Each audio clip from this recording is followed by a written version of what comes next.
Salam kasih, damai Kristus menyertai kita. Segala sesuatu yang Engkau perbuat atas kami ya Tuhan, telah Engkau putuskan dengan benar. Sebab kami telah berdosa terhadap-Mu dan tidak mematuhi perintah-perintah-Mu. Tetapi muliakanlah nama-Mu dan perlakukanlah kami seturut besarnya belas kasih-Mu. Marilah kita berdoa. Ya Allah, Engkau menyatakan kuasa-Mu yang tak terhingga, terutama dengan menyayangi dan mengasihani kami. Lipat gandakanlah rahmat-Mu atas kami, agar kami mengejar hidup yang Engkau janjikan, dan kelak mendapat bagian dalam sukacita surgawi. Dengan pengantaraan Yesus Kristus Putra-Mu, Tuhan kami yang bersama Dikau dalam persatuan Roh Kudus, hidup dan berkuasa Allah sepanjang segala masa. Amin. Bapak, Ibu, serta saudara-saudariku yang terkasih, hari ini kita akan mendengarkan riwayat orang kudus, yaitu Santo Vincentius Apaulo. Vincentius Apaulo terkenal sebagai rasul cinta kasih bagi kaum miskin dan penghibur orang-orang sakit. Pendiri kongregasi misi dan kongregasi putri-putri cinta kasih ini lahir di Poi, Gascony, Prancis pada 24 April 1581. Ayahnya Jean de Paul dan ibunya Bertrande de Moras dikenal sebagai petani miskin di Poi dengan 6 orang anak. Meskipun demikian, mereka orang beriman dan hidup saleh. Mereka mendidik anak-anak mereka dalam kerja dan hidup doa sehingga semuanya berkembang dewasa menjadi orang beriman yang saleh dan disenangi banyak orang. Vincentius dikenal cerdas, namun tidak bisa bersekolah karena ketidakmampuan orang tuanya membiayai sekolah. Untunglah, Tuan Chomet seorang dermawan bersedia menyekolahkan dia, sehingga Vincentius mengikuti panggilan nuraninya untuk menjadi imam. Mula-mula Vincentius belajar di sebuah kolese Fransiskan di kota Dax, lalu melanjutkan pendidikannya di Universitas Toulouse. Karena kecerdasannya, ia dapat menyelesaikan studi dalam waktu yang singkat. Pada 1605, dalam perjalanan pulang seusai studi, kapal yang ditumpanginya disergap bajak-bajak laut dari Turki di Laut Tengah. Vincentius ditangkap dan digiring ke pasar budak Tunisia. Di sana dia dibeli oleh seorang saudagar dari Afrika Utara. Selama 2 tahun, Vincentius mengalami banyak penderitaan karena perlakuan kasar majikannya. Namun dia dengan sabar dan rendah hati menanggung semua. Teladan hidup yang akhirnya berhasil mematahkan kekerasan hati tuannya sehingga dia tidak disiksa dengan pekerjaan-pekerjaan berat. Pada 1617, Vincentius diangkat sebagai pastor paroki Châtillon-les-Dambers. Paroki ini tergolong sulit dan berat karena syarat dengan masalah kemerosotan moral dan praktik kekafiran. Vincentius ternyata orang hebat. Ia berhasil mempertobatkan umat paroki itu hanya dalam waktu 1 tahun. Di paroki itulah Vincentius mulai merintis pendirian Tarekat Persaudaraan Cinta Kasih. Ia berhasil menarik 20 orang wanita dengan sukarela mengunjungi orang-orang sakit dan para fakir miskin di seluruh wilayah paroki.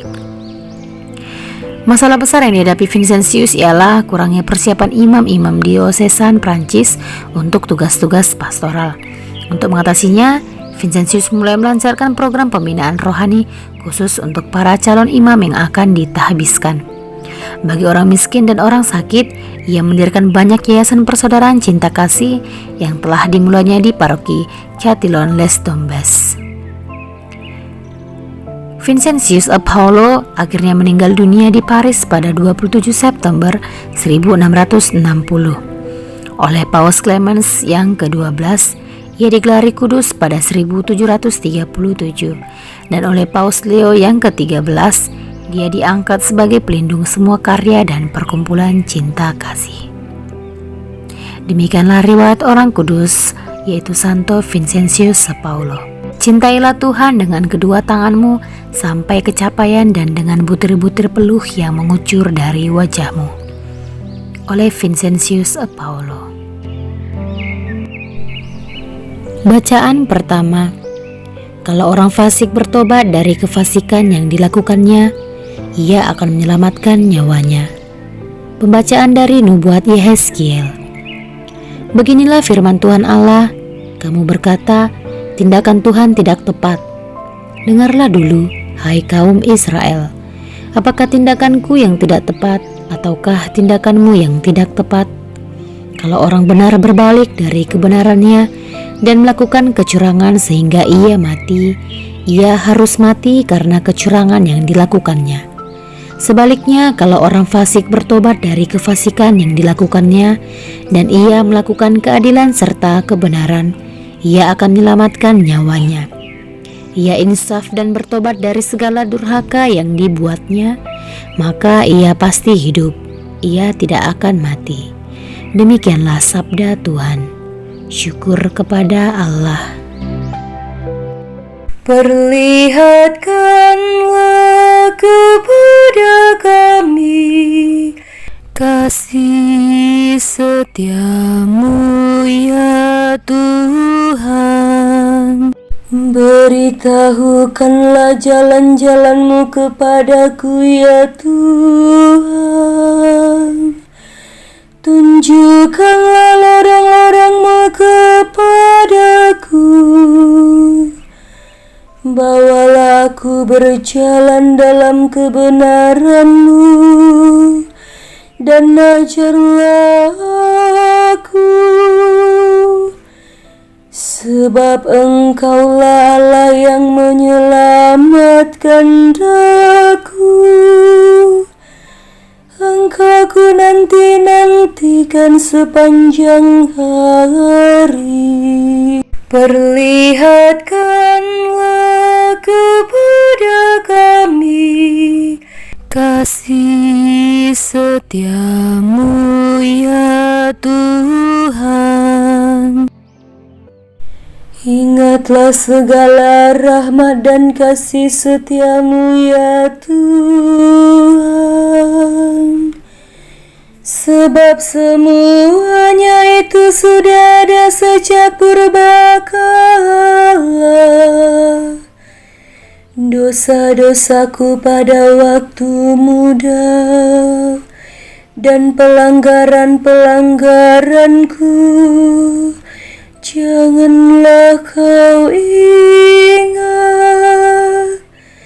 Tetapi ingatlah kepadaku sesuai dengan kasih setiamu, oleh karena kebaikan-Mu ya Tuhan.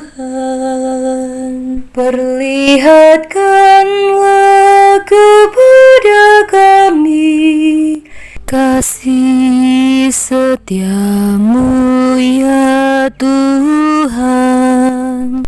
Tuhan itu baik dan benar, sebab itu Ia menunjukkan jalan kepada orang yang sesat.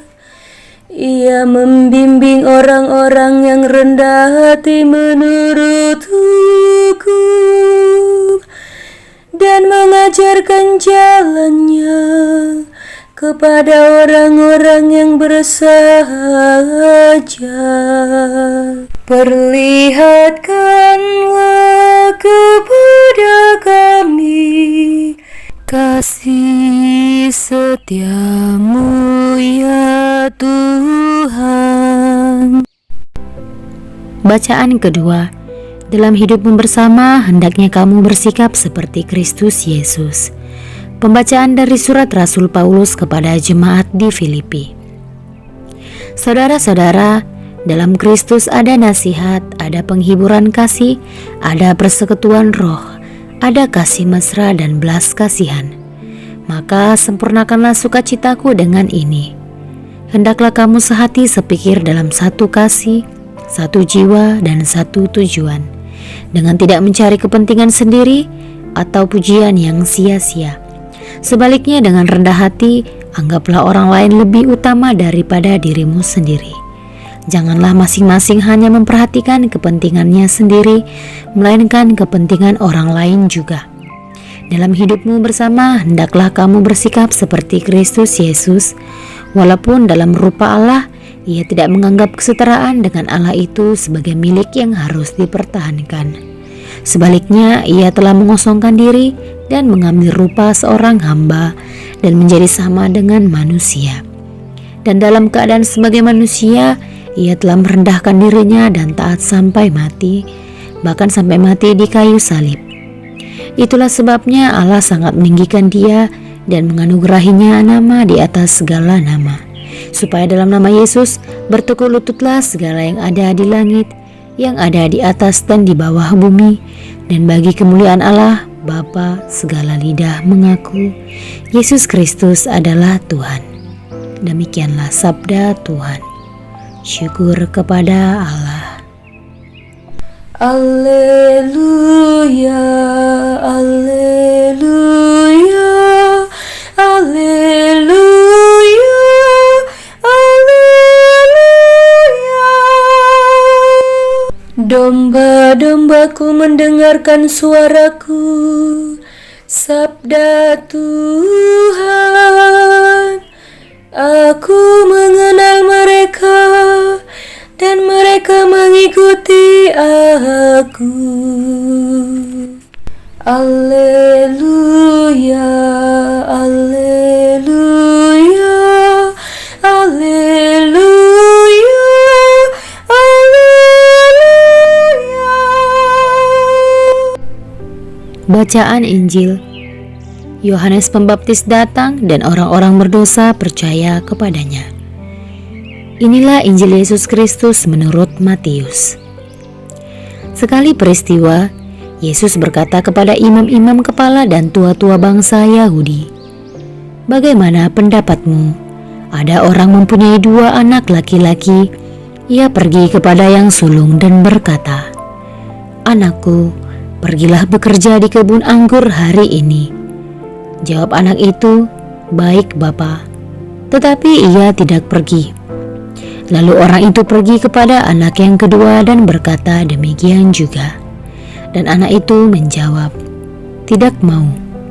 Tetapi kemudian ia menyesal lalu pergi juga. Siapakah di antara kedua orang anak itu yang melakukan kehendak ayahnya?" Jawab mereka, "Yang terakhir."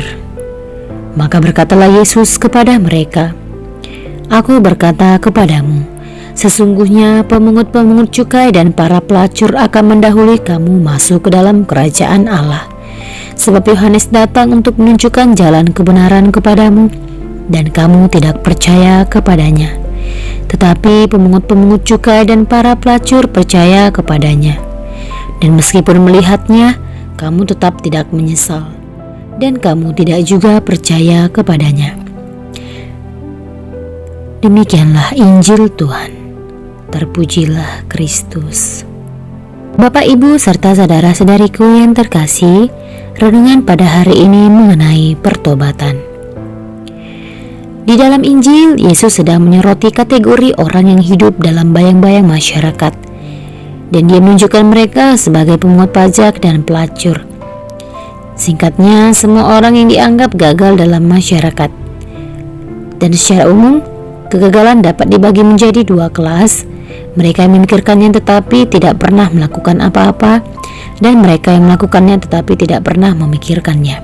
Di satu sisi, para pemungut pajak dan pelacur yang disebut orang-orang berdosa melakukannya begitu saja dan tidak pernah memikirkannya. Dan karena mereka telah melakukan kesalahan, mereka tetap berada dalam bayang-bayang masyarakat dan tidak pernah terlalu memikirkannya. Sampai mereka mendengar Yohanes Pembaptis berkhotbah tentang pertobatan dan pengampunan, kemudian mereka berpikir lebih baik tentang itu, dan seperti yang Yesus katakan tentang mereka sedang menuju ke kerajaan Allah. Ya, mereka telah belajar dari kegagalan mereka dan menunjukkannya dalam pertobatan. Mereka seperti anak laki-laki yang kedua dalam perumpamaan itu, yang menolak pergi dan bekerja di kebun anggur ayahnya. Tapi setelah itu, dia memikirkannya lebih baik dan pergi. Di sisi lain, putra pertama memikirkannya dan dia bahkan mengiyakan kepada ayahnya, tetapi kemudian tidak pernah melakukan apa-apa. Pengajaran Yesus dalam Injil adalah tentang pertobatan, dan itu diungkapkan dalam frasa berpikir lebih baik tentang itu. Dan itu juga cara kita belajar dari kegagalan. Kita perlu berpikir lebih baik tentang itu untuk belajar darinya dan untuk mendapatkan darinya, bahkan untuk membuat sukses darinya. Begitulah cara kita perlu melihat orang yang telah gagal, untuk melihat kegagalan hanya sebagai peristiwa dalam kehidupan orang tersebut dan bukan kegagalan sebagai pribadi. Kita perlu memikirkannya dengan lebih baik sehingga orang tersebut dapat melanjutkan hidup dan menjadi sukses dalam hidupnya. Ada cerita tentang pasangan yang memiliki beberapa anak. Semuanya normal dan cerdas, kecuali satu yang mengidap Down syndrome dan karenanya lambat dan berbeda dari yang lain. Cerita dari pasangan itu bersukacita pada anak-anak mereka yang lain, tetapi untuk anak yang istimewa ini mereka harus menelan kekecewaan dan rasa malu mereka. Kadang-kadang mereka bahkan bertanya pada diri sendiri mengapa mereka dibebani dengan anak seperti itu, dan tampaknya mereka harus merawatnya sepanjang hidup mereka. Seiring berlalunya waktu, anak-anak mereka yang lain menikah dan meninggalkan rumah untuk memulai keluarga sendiri. Seiring bertambahnya usia pasangan itu, anak-anak mereka juga menjadi lebih sibuk dengan keluarga mereka sendiri. Secara alami, pasangan itu merasa lebih kesepian dengan semua anak-anak mereka yang telah pergi, kecuali satu yang lambat. Karena ketidakmampuan dan kecacatannya, ya jelas dia harus tinggal bersama orang tuanya. Dulu orang tua menganggapnya sebagai beban dan penghambat kebebasan dalam hidup. Tetapi sekarang pasangan tua itu menyadari bahwa dialah satu-satunya yang bersama mereka siang dan malam. Suatu ketika dia harus bergantung pada mereka dan mereka harus menjaganya. Sekarang mereka di usia tua yang kesepian, mereka yang harus bergantung padanya meskipun dia tidak mampu dan berkebutuhan khusus. Kisah ini membuka pikiran kita bagi mereka yang dianggap masyarakat sebagai kegagalan dan kewajiban. Orang-orang yang tertinggal dalam bayang-bayang dan dilupakan, seperti para pemungut pajak dan pelacur dalam Injil. Tuhan senantiasa mengasihani orang yang berdosa. Itulah keyakinan kita. Tuhan tidak memperdulikan kehidupan lama kita. Yang terpenting bagi Tuhan adalah kemauan kita untuk berubah menjadi lebih baik, sehingga hidup kita akan bermakna bagi Tuhan dan sesama. Rahmat pengampunan baru memiliki daya guna yang kuat ketika orang yang berdosa mengungkapkan pertobatannya dalam hidup yang nyata. Pertobatan itu tidak hanya kata-kata di mulut, meskipun ditunjukkan dalam perbuatan sehari-hari, dan kalau ini terjadi, maka pengampunan dari Tuhan dapat terwujud dengan baik. Semoga Tuhan memberkati kita. Amin. Marilah kita berdoa. Terima kasih ya Yesus atas sabdamu hari ini. Engkau mengajak aku untuk terus-menerus membaharui diri. Engkau juga mengajari aku untuk bersikap rendah hati kepada sesama. Berkatilah usahaku untuk bersikap penuh kasih, terutama kepada mereka yang menyakiti hatiku. Amin.